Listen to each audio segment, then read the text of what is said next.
Hello everyone, thanks for joining. Let's do another video today on the topic of how are capital providers being paid. So capital providers, if you're an investor, if you're a shareholder or a debt holder, you basically provide financing to the companies. So you give the company money for operations, for financing needs, and in exchange you basically get a piece of paper, which is your share or your bond as a debt holder. So if you're an investor, how do you get paid? So if we think about a company and we say business operations, or we call it operating assets.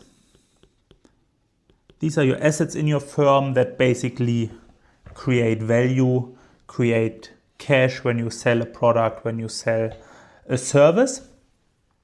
Those assets and those business operations, they will generate net cash flow or cash flow. Simply, I will come to the terms later. So they will generate hopefully cash flow. Then after you have generated cash flow, it's not directly profit. I will come to this in another video, but your assets generate cash flow. Then you can decide, okay, what to do with the cash flow. The first thing is, do we need cash? Do we need to reinvest some of the cash flow for growth purposes? Yeah. So when we think about reinvested cash flows, this is mainly reinvestment in CapEx, capital expenditure, and net working capital. And then whatever you don't reinvest, we call it free cash flow. There are certain formulas for free cash flow to the firm for both shareholders and debt holders, or free cash flow to equity holders only.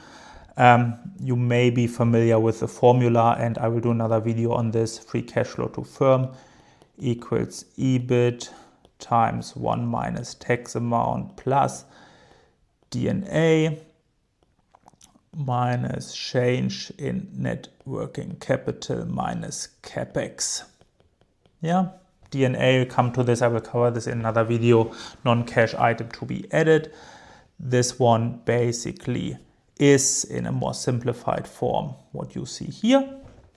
And then this one is what you reinvest. Yeah. So then this goes to your shareholders and debt holders. Yeah, this is free. So they get paid. How do they get paid? It's a bit different for both. Shareholders get paid via dividends, or if the company buys back shares. Yeah, plus repurchases. Yeah, the shareholders also can make money if they sell their shares to another party. Yeah, it's a bit similar to repurchases because they get paid based on the current value of the share, but the main purpose is dividends. And if the company plans to pay out the shareholder, then they need to buy back those shares. For debt holders, it's a bit different.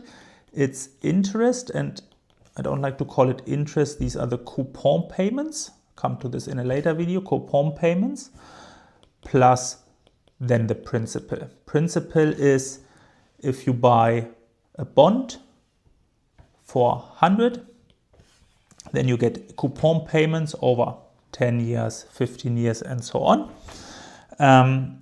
At the end of the lifetime, at maturity, the company gives you back your $100. Yeah, in the most simplified form. So this is how you, as a capital provider, be it shareholder, be it debt holders, get paid. Dividend plus repurchases for shareholders, debt holder, coupon payments, and principal payments. Repurchases, sometimes you see capital gains, because if there's no capital gain, you don't earn more money on your share. And then also to give you an idea where the money is coming from, we will do another video on the mechanics and technical terms. Thanks so much.